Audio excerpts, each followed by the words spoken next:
Right, Glenn. 2-0 loss at home this afternoon. What did you make of today's performance?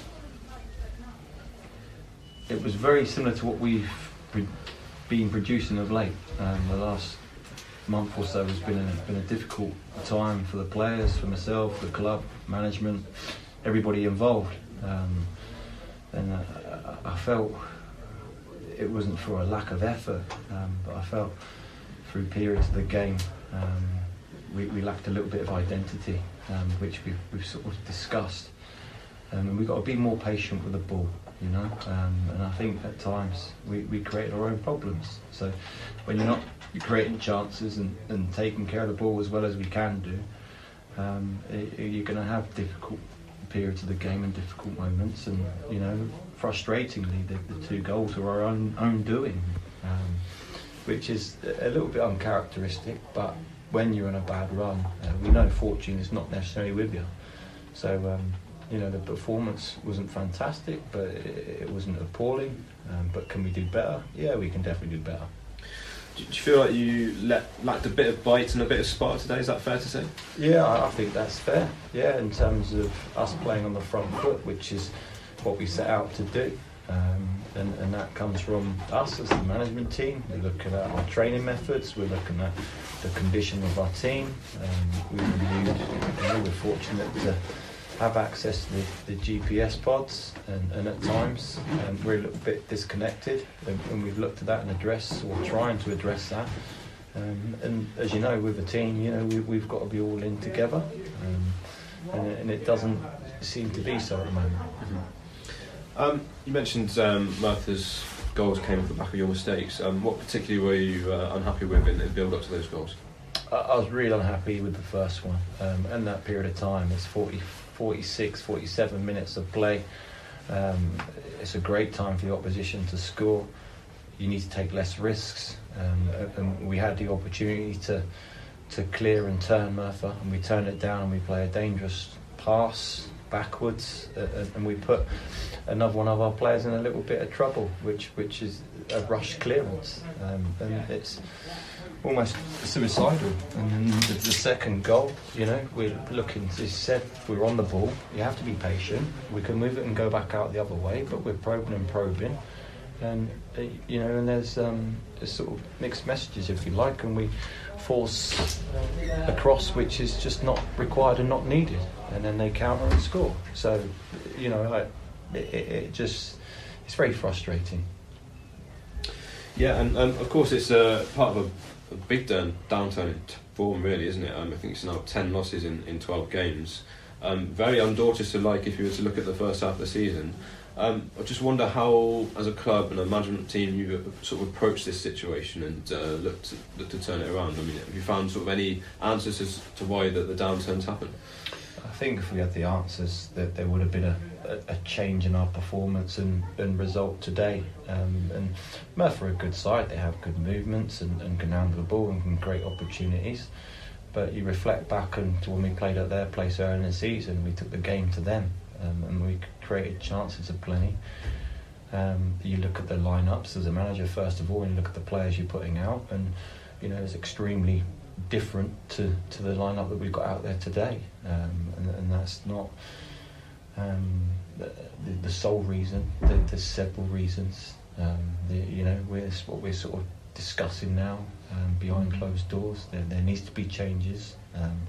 It's probably too late in the day to make them changes now, which need to be coaching methods, training methods, how we prepare for games,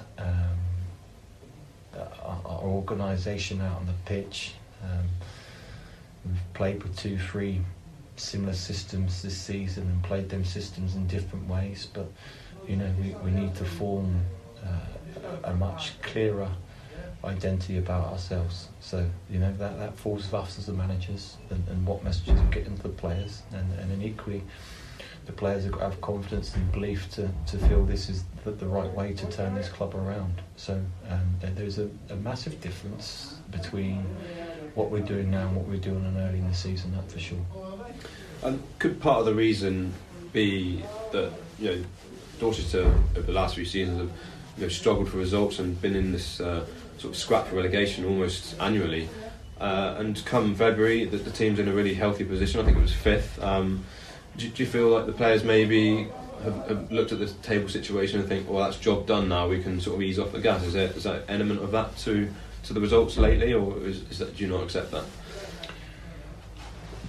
I'm not sure, because we made a conscious decision where we was in the position, and the club can only spend what it can spend, and the club only has the resources that it has, and it's extremely well managed by Scott and the team. It's in a good position.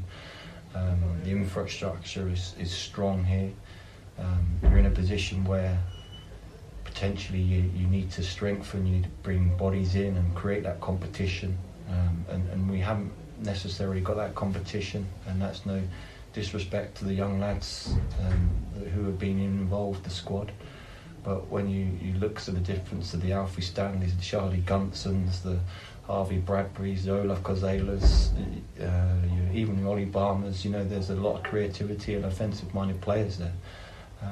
And you want to be able to make difficult decisions as a manager. And if you can't, then we need to really work harder to coach these lads and improve them. So, that is a significant downturn from February. I accept that. And as a manager, I'm the one who retains and recruits the players.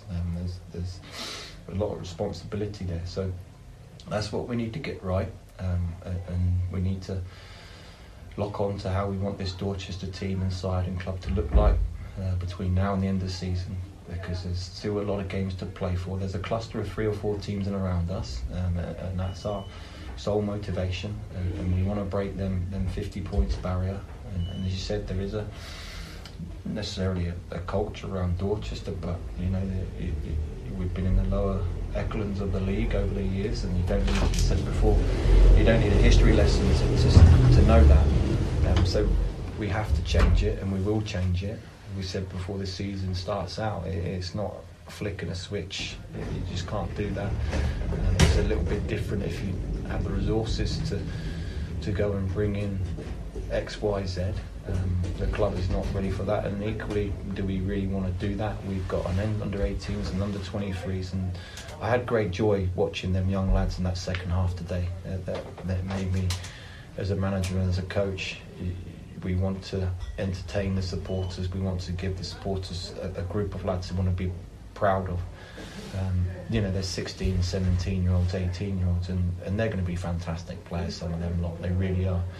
So all I ask from the supporters is, between now and the season, get behind them boys and give them all the support you can, all the love you can, and they'll produce and they'll give everything as which of what you see. Yeah, you mentioned the need for change. 5 new signings this week, 2 of whom made their debut today. What do you make of Jake and Lewis's performances today? I thought Jamie was excellent on that left of the front three. I thought he was very, very offensive-minded, played on the front foot, was brave in possession, wanted to beat his man. He had a little bit of frustration once he got into them key moments and them key areas. But he's full of willing and full of running, and we didn't really want to give him that number of minutes for his first game. But he was certainly a threat and a danger. And it's about Jamie just enjoying the game of football between now and the end of the season, and being on the ball, and his football will take care of itself to where he ends up next season. So, and I thought Jake had a real positive impact on the game in the middle of the park too. He's very brave again on having the ball, wants to play, and he didn't shy away from putting his foot in. And there was some key moments where he stopped their attacks on the counter and was brave. He made the challenge in emergency situations when he had to. So, again, he stepped up 2 levels, I think. So, again, it's a nice challenge for him to play for Dorchester in step 3 between now and the end of the season. But I think that's it. There needs to be a huge amount of patience. And I think even, what we had 4 lads from Wessex League football last year. Matty Neal, Harvey Bertrand, and Yordi Foots. These boys, they stepped up 2 levels. And then, you go through the team. I think you've only got Tiago, Callum Buckley, and Jordan Ngalo and Keith Emerson who have actually played this level. So it's a big challenge for these players, and perhaps it's a long, arduous season, as we know, and we probably should have strengthened earlier on, as you mentioned, them key month of February and March. But in hindsight's a lovely thing. What do you make of the other three signings? Obviously, Lloyd Thomas has come in for Ryan Hall. Got Lewis Waterside in as well, and Balin Johnson from Bournemouth as well. Yeah, Balin, unfortunately, he's been carrying a bit of a knock. He played in the cup game for Bournemouth against Portsmouth in the week, Tuesday night, but they think extremely highly of him. So, he'll have an opportunity once he's fit and fresh. And as I said, in that front three and creative mindset in the final third, he'll give us some choices and decisions to make, which is needed. Lloyd is a goalie who's played for me before. He played against Hendon in the season, kept a clean sheet and saved a good penalty. He's a fantastic character, great personality. He brings in a little bit of cover for us. Ryan's been carrying his groin, and young Harry stepped in last weekend and did extremely well for such a young lad, and again stepping up 2 levels. But Lloyd has got a bit of experience and pedigree, and he'll be great for the group, Lloyd, if needed and when required. And Lewis, I know all about Lewis. We said today in the middle of park, in terms of lacking a little bit of legs and energy, and being on the front foot, Lewis will provide that in abundance. The lad is extremely aggressive in his play, which is probably why he's serving a suspension and picking up a red card. But Lewis wears his heart on his sleeve. Again, he's a young player, so there needs to be a bit of patience, but he's very thankful for the opportunity to play and stepping up to a high level. And it's, sometimes players are just waiting for that opportunity. So I think he's going to be great for the group. He'll be in there Tuesday night, so the supporters can have a sneak look at him. But I think the supporters can enjoy watching Lewis Waterfield play. Yeah. View to the future with those signings. A view to the future of those signings. So getting young blood in. Obviously, you mentioned the under 23s and under 18s pathway coming up through the club. But do you feel like there's a little bit of looking towards next season as well with those 5? I think there has to be. Yeah, I think it's probably Lewis Toms has travelled with us and he's had quite a few minutes over the last few weeks. I thought he did incredibly well when he came on today for a 16-year-old lad to go toe to toe and let's not get around it. Merthyr are a very good side with some established players, but if we're not going to give these players the opportunity and give them a chance to have a look at them, then what's the point in having under 23s? There's no point whatsoever. And it's a clear strategy and a clear pathway of the club. It's something that we all believe in and we all want to see happen.